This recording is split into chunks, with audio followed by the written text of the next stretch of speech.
Get a long category list that looks messy? Let's fix that. With hierarchical filter, you can show categories like a clean tree. Parents first, then child categories.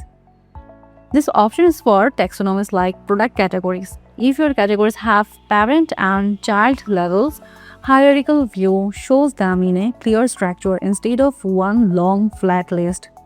Now go to your WordPress dashboard, then open product filters, then click font style. From the drop-down, select the filter that supports hierarchy, usually categories, and now find Enable Hierarchical.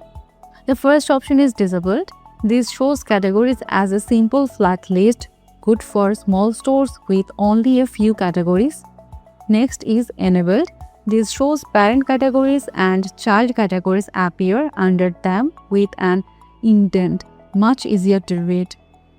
And the third option is enabled and separate.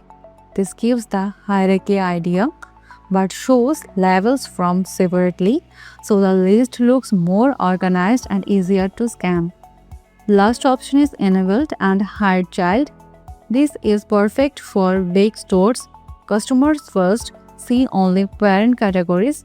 Child categories stay hidden until the shoppers focuses on parent category. Then you need to just click Save Changes and go to your shop page and check the options how they appears.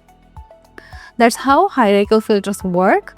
Pick the option that match your store's size. Save and your category filters will look much better.